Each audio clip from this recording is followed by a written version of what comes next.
जी हाँ दोस्तों, आखिरकार आज वो दिन आ ही गया जब कोरोना वायरस के संक्रमित लोगों की संख्या भारत में 1 लाख के पार पहुंच चुकी है। ये वाकई में बहुत ही ज्यादा गंभीर आंकड़ा है। लेकिन क्या आपको पता है कि इसी बीच एक्सपर्ट्स की क्या राय आ रही, आखिर कब रुक सकता है ये कोरोना का कहर? डॉक्टर्स बड़े बड़े क्या कह रहे हैं इसके बारे में आइए आपको बताएंगे इस वक्त की कोरोना वायरस से जुड़ी सभी महत्वपूर्ण बड़ी खबरें। टोटल 10 बड़ी खबरें जानेंगे दोस्तों कोरोना वायरस से संबंधित। तो सबसे पहले आपको बताते हैं कि आखिर डॉक्टर्स का क्या कहना इस पर, क्योंकि दोस्तों भारत में कोरोना वायरस के मरीज 1 लाख के पार पहुंच चुके हैं। 1 लाख से ज्यादा संख्या होना बहुत ही ज्यादा गंभीर आंकड़ा है। आपको बता दें दोस्तों, जबकि 3000 से ज्यादा लोगों की जान जा चुकी है। ये आंकड़ा ऐसे वक्त में बढ़ा है जब देश में लॉकडाउन का चौथा चरण चल रहा है और ज्यादातर आर्थिक गतिविधियों को भी छूट दे दी गई है। ऐसे में जब जनता लंबे समय बाद घरों से बाहर निकल रही है तो वो कोरोना का बढ़ता संक्रमण भी चर्चा का विषय बना हुआ है। इस मसले पर आज तक ने देश दुनिया के मशहूर डॉक्टर से बातचीत की और उनसे पूछा कि अब इस चुनौती से कैसे पार पाया जाए। तो ऐसे में दोस्तों मुंबई से आने वाले कोरोना टास्क फोर्स कमेटी के अध्यक्ष डॉक्टर गौतम भंसाली ने बताया कि अगले 15 से 20 दिन बहुत महत्वपूर्ण है। कोरोना मरीजों की संख्या और बढ़ सकती है, लेकिन डरने की जरूरत नहीं है। डॉक्टर भंसाली ने कहा कि काफी मरीज ठीक हो रहे हैं और लॉकडाउन का असली मकसद ये था कि देश का हर आदमी संक्रमित न हो जाए। उन्होंने कहा कि जिस वक्त देश में कोरोना आया तब लोगों को इसके बारे में जानकारी नहीं थी। लॉकडाउन ने इतना वक्त दिया है कि जागरूकता के साथ साथ हेल्थ इंफ्रास्ट्रक्चर भी विकसित हो गए। तमाम नियम कानून कायदों से लोगों को ये समझ आ चुका कि अब हम इस स्थिति में हैं जहां पर हमें मास्क पहनना है, हाथ धोना है, सैनिटाइज रखना है वगैरह वगैरह। इसलिए दोस्तों आपको भी ज्यादा डरने की जरूरत नहीं है। हालांकि केस 1 लाख के पार पहुंच चुके हैं, लेकिन कुछ बातें आपको जरूर ध्यान में रखनी चाहिए। बिना काम घर से बाहर न जाएं, लॉकडाउन के नियमों का, दिशा निर्देशों का, सरकार की नियम प्रणाली का ईमानदारी से पालन करें। और इसी बीच लॉकडाउन 4 की कुछ खास बातें भी आपको बताएंगे, लेकिन इससे पहले एक और अच्छी खबर भी देख सकते हैं दोस्तों की कोरोना कहर के बीच चीन की लैब का दावा है कि बिना वैक्सीन के भी यह नई दवा रोक सकती है कोविड-19 की महामारी को। जहां चीन से फैले कोरोना वायरस ने जहां पूरी दुनिया में तबाही मचा रखी है ना, अब तक लाखों लोग इससे अपनी जान गंवा चुके हैं, मगर अब तक न तो इसकी वैक्सीन सामने आई ना ही कोई इलाज। मगर इस बीच चीन के वैज्ञानिकों ने दावा किया कि उन्होंने कोई ऐसी नई दवा बनाई है जिससे कि कोरोना वायरस को खत्म किया जा सकता है। चीन की एक प्रयोगशाला में एक दवा विकसित की जा रही है। लैब का मानना है कि इस दवा में कोरोना वायरस महामारी को रोकने की क्षमता है। आखिर देखते हैं दोस्तों कि अब इस पर WHO वर्ल्ड हेल्थ ऑर्गेनाइजेशन वगैरह की तरफ से क्या अपडेट आता है, मैं आपको बताऊंगा जरूर DLS न्यूज के ऊपर। फिलहाल आप अगली खबर देख पा रहे कि भारत में दोस्तों 40,000 के करीब मरीज ठीक भी हो चुके हैं। हालांकि 3000 से ज्यादा लोगों की जान चली गई कोरोना संक्रमण के चलते, लेकिन कहीं न कहीं देखा जाए तो दोस्तों रिकवरी रेट जो है ना कोरोना वायरस से ठीक होने की, वो भारत में सबसे ज्यादा अच्छी है। बड़ी खबर आप देख सकते हैं इसको लेकर एक हेडलाइंस न्यूज कि भारत में कोरोना मरीजों की ठीक होने की दर अमेरिका से 20 गुना बेहतर है। अब तक 39,000 से ज्यादा लोग डिस्चार्ज हो चुके हैं, क्योंकि दोस्तों भारत के लोग जो है ना ज्यादातर गाँव के इलाकों के हैं और भारत में देखा जाए तो हम शुद्ध खाना खाते हैं वगैरह, इसीलिए हमारी प्रतिरक्षा प्रणाली जो है ना, यानी कि हमारा इम्यून सिस्टम जो है वो और ज्यादा स्ट्रॉन्ग है के बजाय अमेरिकी लोगों के। ये साफ साफ दिखाई दे रहा है, क्योंकि अमेरिका से 20 गुना ज्यादा बेहतर दर हमारे भारत में ठीक होने वाले लोगों की है। क्योंकि अमेरिका में जब संक्रमण के कुल मामले 1 लाख थे ना, तब सिर्फ 2% लोग बीमारी से उबर पाए थे, जबकि भारत में करीब 40% लोग बीमारी से ठीक हो चुके हैं। दुनिया के कई देशों के मुकाबले भारत में लोगों के स्वस्थ होने की दर काफी ज्यादा है। नीति आयोग के CEO अमिताभ कांत ने भी ट्वीट करके बताया कि हमारी स्थिति काफी बेहतर है। उन्होंने लिखा कि देश में प्रति 10 लाख लोगों पर सिर्फ 2 लोगों की जान जा रही है, जबकि अमेरिका में यह संख्या 275 है, स्पेन में यह संख्या 591 है। भारत में मृत्यु दर करीब 3% है और स्वस्थ होने वाले लोगों की संख्या लगातार बढ़ रही है। कुल मिलाकर के आप मास्क लगाएं और बाजार में भीड़ भाड़ वाले इलाकों में ना जाएं, सोशल डिस्टेंसिंग बनाए रखें तो ज्यादा बेहतर है। चलिए इसी बीच अगली खबर देख पा रहे कि महाराष्ट्र के पुलिस के 55 पुलिसकर्मी कोरोना पॉजिटिव पाए गए हैं। देश में कुल मामले तो 1 लाख के पार पहुंच गए हैं, लेकिन दुखद बात यही दोस्तों की महाराष्ट्र के अंदर पुलिस फोर्स के भी 55 लोग इससे संक्रमित हो चुके हैं। सबसे अधिक महाराष्ट्र के हालात बिगड़ रहे हैं, इसके बाद गुजरात, तमिलनाडु समेत देश के कुछ राज्य से जहाँ पर ज्यादा गंभीर स्थितियां बनी हुई है। अब तक दोस्तों भारत में कोरोना के कुल मामलों की संख्या की बात करें ना तो 1,01,139 टोटल संख्या हो चुकी है स्वास्थ्य मंत्रालय के आंकड़ों के मुताबिक। और इसी बीच अगली खबर देख पा रहे कि दुनिया को कोरोना वायरस से राहत देने के लिए चीन ने 2 और बड़े फैसले लिए हैं। वो क्या, ये आपको बताते हैं। तो दरअसल चीन ने दुनिया को कोरोना से राहत पहुंचाने के लिए 2 फैसलों का ऐलान किया। AFP की रिपोर्ट के मुताबिक चीन के राष्ट्रपति शी जिनपिंग ने सोमवार को कहा कि चीन की ओर से तैयार की जाने वाली कोरोना वैक्सीन पूरी दुनिया के लोगों के लिए उपलब्ध होगी। इसके अलावा विश्व स्वास्थ्य संगठन के वार्षिक सम्मेलन को संबोधित करते हुए शी जिनपिंग ने यह भी कहा कि कोरोना वायरस के खिलाफ लड़ाई में चीन $2 बिलियन यानी कि तकरीबन 15,139 करोड़ रुपए की आर्थिक सहायता देगा और खासकर विकासशील देशों में कोरोना के खिलाफ लड़ाई के लिए ये पैसे अगले 2 साल के लिए दिए जाएंगे। चीन ने यह भी दावा किया दोस्तों कि कोरोना संकट को लेकर हमेशा पारदर्शी रहा है। शी जिनपिंग ने कहा कि जैसे ही कोई वैक्सीन चीन तैयार करता है ये पूरी दुनिया के लिए उपलब्ध हो जाएगी। हालांकि आपको पता होगा कि अमेरिका, ऑस्ट्रेलिया सहित दुनिया के कई देश चीन पर कोरोना से जुड़ी जानकारियां छिपाने के आरोप लगाते आ रहे हैं। इसके साथ साथ चीन की एक लैब से कोरोना के लीक होने को लेकर भी आरोप सामने आते रहे। इसकी वजह से अमेरिका और चीन के बीच हाल के कुछ हफ्तों में तनाव बढ़ गया। वीडियो के जरिए WHO सम्मेलन में शामिल हुए शी जिनपिंग ने यह भी कहा दोस्तों कि चीन इस बात का समर्थन करता है कि कोरोना संकट खत्म होने के बाद कोरोना के खिलाफ ग्लोबल रेस्पॉन्स का मूल्यांकन किया जाएगा। तो ये मसला चल रहा है चीन को लेकर। और इसी बीच अगली खबर देख पा रहे कि दिल्ली में कोरोना वायरस के 24 घंटे में सबसे ज्यादा मामले देखे गए, 500 नए केस आए। अब तक का सबसे बड़ा उछाल आया, जहां राष्ट्रीय राजधानी दिल्ली में दोस्तों कोरोना वायरस लॉकडाउन में ढील के पहले ही दिन चिंता बढ़ाने वाली खबर सामने आई। राजधानी दिल्ली में पिछले 24 घंटों में कोरोना के 500 नए केस देखने को मिले हैं और अब तक का ये सबसे बड़ा उछाल बताया जा रहा। आपको पता होगा कल ही दिल्ली के मुख्यमंत्री अरविंद केजरीवाल ने लॉकडाउन में कुछ ढील दी थी और उसके दूसरे ही दिन भयंकर उछाल देखने को मिला कोरोना के मामलों में राजधानी दिल्ली में। और इसी बीच अगली खबर देख पा रहे चीन को लेकर दुनिया के आगे झुकने पर मजबूर हुआ चीन। शी जिनपिंग ने कहा दोस्तों कि कोरोना जांच में करेंगे सहयोग। जहां कोरोना वायरस और इसके संक्रमण को लेकर जहां चीन अब तक झूठ बोलता आया ना, उस चीन का पर्दाफाश हो गया। चीन ने दुनिया के आगे अपना जुर्म कबूल कर लिया। चीन के राष्ट्रपति शी जिनपिंग ने कहा दोस्तों कि चीन में हमने कोविड-19 से लड़ने के लिए अभूतपूर्व ऊर्जा के साथ काम किया। हमने अपने प्रयासों से और अभूतपूर्व बलिदान से वायरस के खिलाफ युद्ध को जीत लिया और इसी के साथ हमने अपने नागरिकों के जीवन और स्वास्थ्य को भी सुरक्षित किया है। उन्होंने कहा कि हमने इस पूरे दौरान पारदर्शिता और जिम्मेदारी से कदम उठाए। हमने दूसरे देशों को वक्त रहते इसके बारे में जानकारी दी और हमने इसकी रोकथाम और इलाज के तरीकों को दुनिया से भी साझा किया। चीनी राष्ट्रपति ने कहा दोस्तों कि हमने वो सभी प्रयास किए जो हम कर सकते थे जिससे कि दुनिया के देशों की मदद हो सके। उन्होंने कहा कि चीन जांच में पूरी दुनिया को सहयोग करेगा। आपको बता दें कोरोना संक्रमण में चीन की भूमिका पर स्वतंत्र जांच का प्रस्ताव है। जिनपिंग ने यह बयान जिनेवा में वीडियो कॉन्फ्रेंसिंग के जरिए हो रही वर्ल्ड हेल्थ एम्बेसी की यानी WHO की 73वीं सालाना बैठक में दिया, जो कि विश्व स्वास्थ्य संगठन के फैसले लेने वाली सबसे बड़ी बॉडी है। चलिए इसी बीच अगली खबर दोस्तों की कोरोना की पहली वैक्सीन बनाने का दावा कर रही है ये कंपनी। ह्यूमन ट्रायल में भी सफल रही है। अमेरिका की एक फार्मा कंपनी है दोस्तों,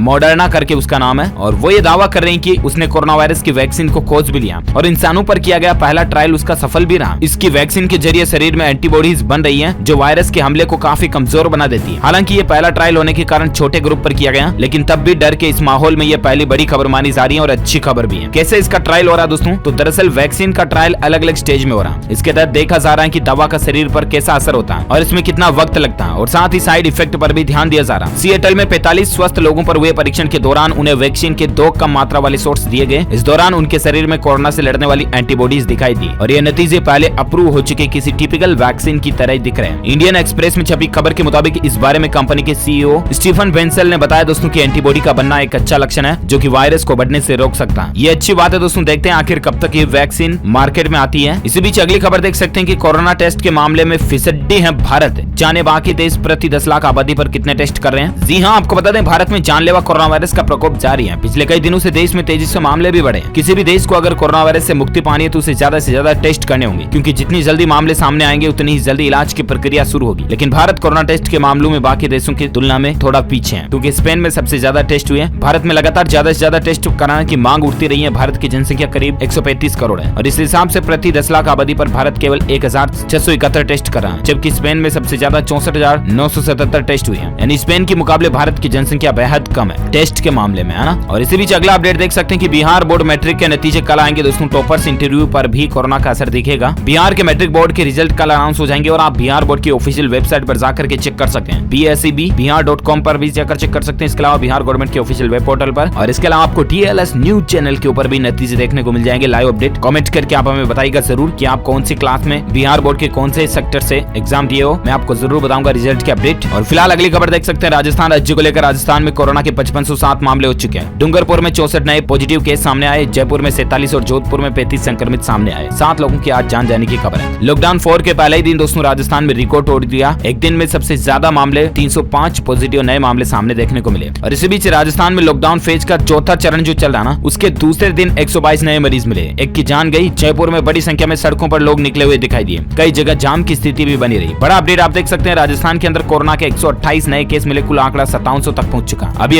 5500 से 5700 पहुंच चुका दोस्तों। लाइव अपडेट आ रहा। खबर बनाते बनाते 200 मामले बढ़ने की खबर सामने आई। जयपुर में सड़कों पर जाम भी लग गया। कुछ तस्वीरें भी आप देख सकते हैं। और इसी बीच राजस्थान में भीलवाड़ा में भी कोरोना का खतरा पूरा बढ़ रहा। 5 दिन बाद 7 नए पॉजिटिव केस सामने आए। कुल आंकड़ा 50 पहुंच चुका, जबकि अब तक 38 लोग रिकवर हो चुके हैं। राजस्थान के भीलवाड़ा जिले में, जो कि पूरी दुनिया में एक चर्चा का मॉडल बना था, उसमें कोरोना मामलों की संख्या अभी भी कम होने का नाम नहीं ले रही है। वापस नए केस देखने को मिले हैं लॉकडाउन में कुछ ढील देने के बाद ही। और इसी बीच एजुकेशन न्यूज को लेकर एक और बड़ी खबर देख सकते हैं कि JEE मुख्य परीक्षा के लिए नए सिरे से आवेदन होंगे। 19 से लेकर 24 मई के बीच वापस फॉर्म भरे जाएंगे। इसी कोरोना की वजह से दोस्तों कई एग्जाम कैंसिल कर दिए गए और कई एग्जामों की रीफॉर्मिंग हो रही है। और इसी बीच मानव संसाधन विकास मंत्रालय की तरफ से जानकारी के अनुसार दोस्तों जेईई मुख्य परीक्षा के लिए नए सिरे से आवेदन 19 से लेकर 24 मई के बीच में आप भर सकते हैं। कोविड-19 के चलते जिन छात्रों ने विदेश जाकर पढ़ाई करने की योजना टाल दी है, उन्हें जेईई मुख्य परीक्षा के लिए आवेदन करने का फिर से मौका मिल रहा है, तो आप भी ऑनलाइन जाकर के आवेदन भर सकते हैं। ओके दोस्तों, इसी के साथ ही ये आज की बड़ी खबरें कोरोना वायरस को लेकर ब्रेकिंग न्यूज हेडलाइंस न्यूज का अपडेट वीडियो फिनिश होता है। आप इस वीडियो को लाइक करना, ज्यादा से ज्यादा अपने दोस्तों के साथ फेसबुक और व्हाट्सएप पर शेयर करना और मुझे नीचे कमेंट करके बताना दोस्तों कि आपके शहर या जिले में अभी कोरोना संक्रमित लोगों की संख्या कितनी चल रही है। कमेंट में बताइएगा, मैं जानना चाहूंगा। इस वीडियो को लाइक शेयर करना और अगर आप DLS न्यूज पर पहली बार आए हैं ना, तो चैनल को सब्सक्राइब करके बेल आइकन जरूर दबा देना ताकि आपको रोजाना के ताजा अपडेट्स तुरंत मिलते रहेंगे। Thank you, take care, goodbye, Jai Hind, जय भारत, वंदे मातरम।